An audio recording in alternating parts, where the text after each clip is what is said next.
Hey guys, welcome back. I'm Corey. I'm going to be your host today. Today's Friday. You know that means another brand new video. Please excuse if you hear any background sounds. I'm doing it later in the day until my family's home, so there's sounds. My special needs brother likes to always add sounds when I'm putting videos. But anyway, so today's video I wanted to talk about um, the struggle of joining a group and feeling sometimes like you're excluded. And I'm going to talk about both sides: the people who are actually already in the group and the people who are joining a group. I feel like, first of all, I have definitely experienced when I join a group and feeling, excluded. I'm a very, very, very shy person. And, once people get to know me, I'm more comfortable and people are like, you're not the same person as, the shy person I knew because once you get to know me, I don't shut up. But I feel like when you join a group, I'm hopefully we're not talking about like a clique or something where it's like, oh my god, no, we're not talking about that. We're talking about, you know hopefully a nice group of people who just have forgotten what it feels like to join. And this could be any type of group. It could be a group, maybe it's like a club, like a book club, or maybe it's like a club at school, or maybe it's like a meeting, or maybe it's like during when you get together at lunch at work, whatever it may be, whatever group of people, and I think a lot of times it feels like the people who are very outgoing or have like very interesting lives, they're automatically like, the most coveted and they don't really have much a problem. But the people who are more like me, who are, like Charlie Brown, like they're not complete. I mean, okay, I'm kind of boring, but it's not like the most exciting. And I feel like we're kind of like, oh, well, you're there, and eventually you're gonna leave, the group, or just if it's like work or something and you can't leave, just be like the one who's excluded. And I just wanted to say two things. So if you're on the first one, the side where you're joining, you have to put effort because that is something that I struggled with, and I've been really making great strides with it because like I used to go and I literally just be like, wow, like someone talk to me, and then the funny thing is, like I'd literally be sitting there saying, talk to me, talk to me, talk to me. Someone talks to me, like, they talk to me and like I'm freaking out and everything, and it's like you have to first of all put effort, and then when someone responds to you, you have to be receptive. Just be yourself. One thing that I struggled with is you gotta say to yourself, make humor out of it and say they're not gonna eat your face off, and if they're gonna eat your face off, then you shouldn't have joined the cannibalism club. Really bad joke.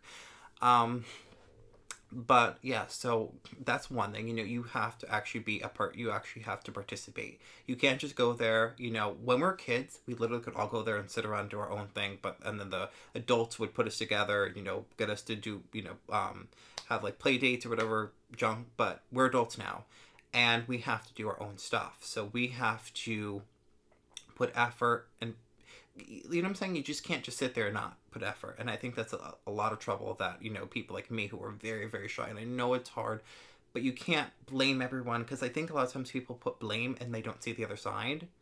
But then on the other side, you have to realize at the same time that it does take two to tango. And chances are, let's say it's a group, you were may have been nervous. Maybe not as nervous as the super shy person, because some people are like, I don't care, they just go on automatically and they're at ease wherever they go.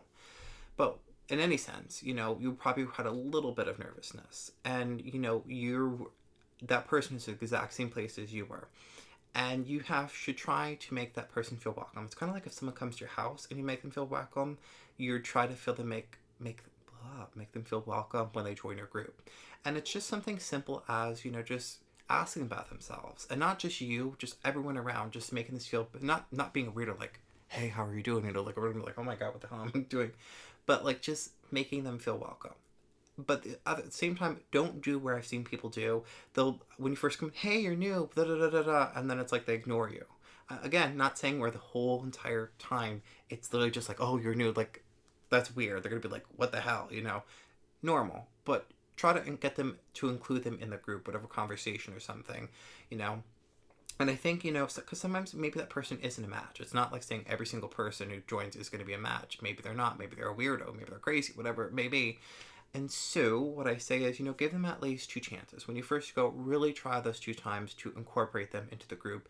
Find a way to get them to join the conversation and whatnot, and give it a chance. Because I think we all don't ever want to say, we miss an opportunity. Because I think a good group, first of all, I am someone who's not keen on groups because, first of all, I am very shy, like I said, and I have a really, really bad attention span. So literally with all these different people, I'm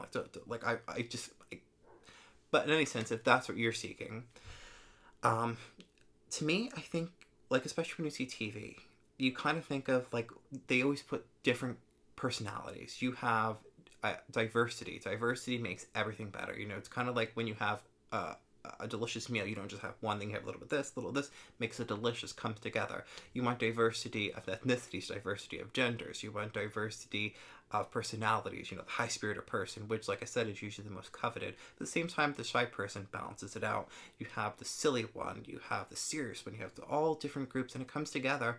And I think that makes it into a really cool, more fun group. Whereas it's kind of like everyone shouldn't be the same. You know what I'm saying? So just keep that in mind. And, you know, like I said, it takes two to tango. So that's just my thought on it. I'd love to know, maybe you can add something more to this, you know, or like what's your take on this? I'd love to know. I look forward to reading your comments. So until next Friday, see ya.